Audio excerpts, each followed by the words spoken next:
नमस्कार दोस्तों, मैं हूं नरेंद्र और आज हमारे साथ है ये मर्द बेचारा की टीम। फिल्म में लीड रोल में है मनुकृति पाहवा, सीमा पाहवा और विराज राव। फिल्म को डायरेक्ट किया है अनूप थापा। आइए बात करते हैं फिल्म की टीम से। हाँ सीमा जी, आप बताइए कि पहली फिल्म है मनुकृति की और आप उसमें उनकी सास बनी, तो किस तरह का रहा ये एक्सपीरियंस बेटी के साथ काम करने का, वो भी उसकी सास बन गई? सास बनना तो डेफिनेटली बहुत डिफिकल्ट था, क्योंकि उस नजर से बेटी को देखना तो नहीं हो सकता। लेकिन ये अच्छी प्रैक्टिस हुई है कि कैसे बेटी में बहू और बहू में बेटी देखी जा सके। तो मुझे लगता है मेरी रिहर्सल अच्छी करा दी मनुकृति ने कि अब मैं अपनी बहू में अपनी बेटी देख पाऊंगी। जी मनुकृति, सीमा जी एक बहुत ही मजबूरी अदाकारा है, एक लंबा एक्सपीरियंस रहा है। उनके साथ काम करना किस तरह का रहा? आप एक मम्मी भी हैं आपकी, वो तो किस तरह का एक्सपीरियंस था पहली फिल्म में उनके साथ काम करना? बहुत अच्छा एक्सपीरियंस था। मैंने उनके साथ काफी थिएटर किया है और उनके डायरेक्शन के अंदर भी काम किया हुआ है। सो आई नो कि किस तरह से हम काम करते हैं, हमारी ट्यूनिंग किस तरह की है। सो बहुत एक्साइटिंग था बिकॉज इस बार हम ऑन स्क्रीन शेयर कर रहे थे for the first time. So I think हमने बहुत मजे किए। ओके, और कभी मम्मी से डांट भी पड़ी किसी सीन को लेके, एक्टिंग को लेके? नहीं, लकीली नहीं। जी अनूप जी, इस फिल्म का नाम बहुत ही अनोखा है, ये मर्द बेचारा। अगर अभी के परिप्रेक्ष्य में देखें तो क्या कॉन्सेप्ट है, किस वजह से ये नाम है फिल्म का? हाँ बिल्कुल, इसका नाम बिल्कुल डिफरेंट है, मर्द बेचारा। क्योंकि बहुत ही मर्द और बेचारा दोनों ही विरोधाभास लगते हैं कि मर्द बेचारा कैसे हो सकता है, लेकिन ये है। और इसीलिए ये कहानी कुछ अलग है। ज्यादा तो हम नहीं बता पाएंगे, लेकिन एक्चुअल में ये वो बताती है कि जो आपका एक मर्द है, समाज का बनाया स्टेरियोटाइप हीरो, ये ताकतवर, तो उससे एक हटकर एक मर्द को दिखाने की कोशिश की है। और मर्द को भी दर्द होता है, मर्द भी रोता है, मर्द की भी फीलिंग्स होती हैं, और किस तरह से वो बेचारा है जी। समाज के एक जो उसने टैबू क्रिएट किया है, जो समाज ने दायरा बना रखा है। जैसे औरत बेचारी होती तो मर्द भी बेचारा होता जी। तो हम जो फिल्म में बेचारा बना उन्हीं से पूछते हैं कि उनका कैसे किस तरह का वो किरदार रहा है आपका फिल्म, किस तरह किरदार है? क्योंकि मूछें कटवा रहे हैं, मर्दानगी की बातें कर रहे हैं। जी जी जी एक्चुअली जैसा होता है गांव में या अपने हरियाणा में, यूपी में, कि मर्द वही है जो एक मूंछ भी मर्द की निशानी है अकॉर्डिंग टू देम। और एक बॉडी बिल्डर होना चाहिए, मतलब अच्छा, जिनको तंदुरुस्त मानते हैं घर वाले, वैसा होना चाहिए। लेकिन ये अलग है। और फादर चाहते हैं मैं ऐसा रहूं फिल्म में, लेकिन माँ चाहती है कि जैसा है वैसा ही अच्छा है। तो मनुकृति, आप बताएं कि आपकी पहली फिल्म और ये मर्द बेचारा उसका नाम है, ठीक है? तो हम आपको किस किरदार में उसमें देखेंगे फिल्म में? किस तरह का किरदार है आपका? आई थिंक काफी मॉडर्न किस्म की लड़की है वो, बिकॉज वो अंडरस्टैंड करती है कि जो उसके पार्टनर हैं वो किस तरह से एक आदमी है और उनपे भी क्या क्या सोशल प्रेशर्स हैं। तो वो उस चीज को अंडरस्टैंड करती है और इनफैक्ट वो हेल्प करती है उन्हें ये रियलाइज करने में कि इसमें कोई गलत बात नहीं है to feel emotions, to feel कि आपके ऊपर एक सप्रेशन है।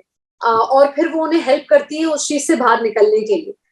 सो आई थिंक काफी एक मैसेज भी देता है बाहर और लड़कियों को और औरतों को कि अगर हम चाहते हैं कि मर्द हमारी दुविधाओं को समझे, तो आई थिंक हमें भी कहीं ना कहीं उनका साथ देना है, ताकि तब जाके सही मायने में इक्वालिटी आएगी, अगर हम दोनों एक दूसरे की हेल्प करें। जी, अगर हम एक्टिंग की बात करें तो आपको सबसे ज्यादा टिप्स किससे मिलते हैं, मनोज जी से या सीमा जी से? दोनों से मिलते हैं, दोनों से बहुत अलग अलग तरह के भी मिलते हैं, बिकॉज दोनों का एक्सपीरियंस फिल्म में भी बहुत डिफरेंट रहा है एंड थिएटर में भी बहुत डिफरेंट रहा है। But I think ground rules बहुत सिमिलर हैं दोनों के, कि हार्डवर्क होना चाहिए, ऑनेस्टी होनी चाहिए एंड एक पैशन होना चाहिए अपने काम को लेकर। सो आई थिंक दोनों के साथ मैं अलग अलग दोनों से लेती रहती हूँ इन्फॉर्मेशन। तो जब ये फिल्म आपको ऑफर हुई, जब फिल्म का ऑफर आया, तो आपसे किससे आपने सजेशन लिया कि मुझे करनी चाहिए, किस तरह का है? किसने आपको सजेशन दिया? ऐसा सजेशन नहीं लिया था मुझे एक्चुअली अनूप जी एक्सीडेंटली मिल गए थे, बिकॉज वो मॉम को स्क्रिप्ट नरेट करने आए थे, स्क्रिप्ट देने आए थे एंड मैं उस वक्त घर पे थी एंड उस तरह से मैं मिली उनसे। एंड कुछ दिन बाद उन्होंने अप्रोच किया कि क्या आप भी करेंगे, मतलब स्क्रिप्ट मैं आपको देता हूँ, पढ़िए। एंड मेरे लिए कंटेंट बहुत इंपॉर्टेंट था। पहले भी जो 2 फिल्म्स मैंने करी हैं, सुई धागा एंड राम प्रसाद की तेरवी, मेरा रोल काफी छोटा रहा है, but the character and the content excites मी। मेरे लिए नहीं मायने रखता कि कितनी बड़ी फिल्म है या कौन से बैनर की फिल्म है या इसमें हीरो कौन होगा या हीरोइन कौन होगी या क्या होगा। I think what matters is the story. So I think इस फिल्म की भी स्टोरी मुझे सबसे ज्यादा एक्साइट की। And then I spoke to mom and dad both, and they were like, yes, go ahead, if you are confident about it then you should do it. तो ये बताइए, जो अभी समय चल रहा है इसमें अभी जो स्टार्स थोड़ा पीछे हो गए हैं, एक्टर आगे आ रहे हैं जिसमें अच्छी कहानियां कही जा रही हैं, नए नए सितारे आ रहे हैं, तो इस पूरे माहौल को किस तरह से देखते हैं, क्योंकि आप एक नए एक्टर हैं, तो किस तरह से आपको पूरा माहौल लगता है? आई थिंक डेफिनेटली अच्छा माहौल है एंड आपको और एनकरेजमेंट मिलती है कि ओके आपको अब सिर्फ पेड़ों के आसपास नहीं नाचना है। अदरवाइज आई थिंक कुछ साल पहले जब मैं भी ग्रेजुएशन करने गई थी almost 7-8 years back in dramatic theatre में, तब मेरे लिए भी एक तरह का सवाल था कि मैं वापस आके बॉलीवुड अगर ज्वाइन करूंगी तो क्या मैं रेडी हूँ इस तरह के रोल्स करने के लिए। बट मुझे उस तरह के रोल्स एक्साइट नहीं करते, मुझे कंटेंट ओरिएंटेड काम करना है। But luckily you know with God's grace या थिंग्स चेंज कि जब तक मैं वापस आई and I started doing theatre, अपने आप माहौल बदल गया and now people are looking for actors, people are looking for content. So I think हम जैसे यंग एक्टर्स के लिए तो अभी इस वक्त इट्स एन ओपन फील्ड कि हम जितना चाहे अब एक्सप्लोर कर सकते हैं, क्योंकि हमारे लिए बहुत अपॉर्चुनिटीज हैं।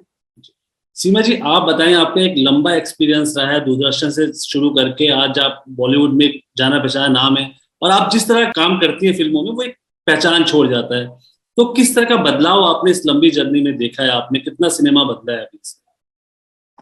देखिए, सिनेमा तो मैं नहीं कहूंगी, मैं कहूंगी कि बीच में हर 10 साल में हम कुछ ना कुछ चीजें बदलते हैं और हमारी सोसाइटी भी बदलती है। हमारा जो पूरा सोसाइटी में जो चेंजेस आते हैं उसी का प्रभाव हमारी फिल्मों में होता है, या आप ये कह लीजिए कि जो फिल्मों में दिखाया जाता है उसका प्रभाव हमारी सोसाइटी पे होता है। तो ये चेंजेस तो हर 10 साल बाद आए हैं। हमारी शुरुआत हुई थी जिस तरह की फिल्म बनाने में, विमल रॉय की फिल्म थी, या उसके बाद ऋषिकेश मुखर्जी का आया टाइम, उसके बाद लेकिन हमने और भी फिल्में देखी हैं जिनको हम कमर्शियल फिल्म्स कह सकते हैं। मनमोहन देसाई जी की फिल्में हुआ करती थी, तो इस तरह की कमर्शियल फिल्म आई, फिर उन्होंने कवर कर लिया, फिर उसके बाद फिर से कंटेंट वाइज आई, फिर कमर्शियल सिनेमा आया, फिर कंटेंट आया, फिर आर्ट फिल्म्स आई। तो ऐसे चेंजेस बार बार आते रहे हैं और किसी भी चीज को स्थायी तो नहीं समझ सकते हम। आज जो समय चल रहा है वो आज से 5 साल बाद फिर से बदल जाएगा, फिर से एक नई तरह की दुनिया बसेगी और नई तरह के कंटेंट आएंगे। तो आज जो है उसे हमें आज ही एंजॉय करना है, और हमें लगता है कि ये अभी वक्त आया है, तो जितना हम इस कंटेंट पे बेस्ड फिल्में बना सकते हैं उतनी हमें बनानी चाहिए। सीमा जी, आपके किरदारों को अगर हम पिछले कुछ समय में देखें तो फिल्में चाहे अच्छा ना किया हो लेकिन आपके किरदार जहन में उतर जाते हैं, तो इसके पीछे बताइए कि एक इतनी वाइब्रेंसी आप एकदम से लाए और कैरेक्टर एकदम से स्थापित कर देते हैं, तो इसका राज बताएं आप। 52 years एक्सपीरियंस। जी। सीमा जी, डायरेक्शन का कोई इरादा है आपका भी? इतनी शानदार फिल्म जी बिल्कुल है, एक बार कर लिया है तो अब तो खून मुंह को लग गया है, तो मैं दोबारा भी कोशिश करूंगी और दोबारा बनाने की इच्छा है और कोशिश में लगी हुई हूँ, जल्दी उसको फ्लोर पे उतारूंगी फिल्म को। मनुकृति, आप ये बताएं कि जैसे कि अभी बताया कि 52 साल का एक्सपीरियंस है, तो उसमें से कितने साल का एक्सपीरियंस आपने अपने अंदर उसको उकारा है, मतलब उसको अपने पेश किया है आपने उसमें से? डेफिनेटली हेल्प करता है जब आपके पेरेंट्स उस तरह के एक्सपीरियंस को होल्ड करते हैं, बिकॉज आप बहुत सारी चीजों को पहले से ही सीख लेते हैं, पहले से ही आप जान लेते हैं कि क्या गलतियां नहीं करनी है, क्या किस तरह से चीजों को अप्रोच करना है। एक बेसिक फाउंडेशन आपकी स्ट्रॉन्ग डेफिनेटली होती है, बिकॉज आप जब उन्हें काम करते हुए देखते हैं तो आपको होता है कि ओके मुझे भी इसी तरीके से काम करना है, एटलीस्ट काम की अप्रोच यही रहेगी। So I think definitely, but other than that मेरे लिए थर्ड फिल्म है, मैंने अभी शुरुआत की है, तो मुझे अभी बहुत कुछ सीखना है, बहुत कुछ एक्सप्लोर करना है अपने बारे में, about this craft, about this art, and वो तभी होगा जब इनका एक्सपीरियंस और मैं समझूंगी धीरे धीरे कि ओके ये इन्होंने इस मुकाम पर ये चीजें हासिल करी थ्रू दिस, यू नो। तो अभी हम आपको आने वाले समय में किस तरह की फिल्मों में देखेंगे? आपका किस तरह के प्रोजेक्ट में काम करें? आई होप कि मुझे और काम मिले। मैं अभी कुछ नहीं कर रही हूँ, अभी मैंने कोई और फिल्म साइन नहीं करी है, as because of the pandemic things were also slow down, and इस फिल्म का रिलीज का भी वेट था कि शायद इस फिल्म के रिलीज के बाद कुछ अपॉर्चुनिटीज और आए, सो आई एम होपिंग कि इस फिल्म के बाद लोग मेरा काम पसंद करें एंड मुझे और काम मिले एंड अच्छे रोल्स मिले। हमसे बात करने के लिए शुक्रिया। सीमा जी, मनुकृति जी, अनूप जी और हमारे जो फिल्म के मर्द बेचारे हैं उनको ढेर सारी शुभकामनाएं। शुक्रिया बात करने। Thank you.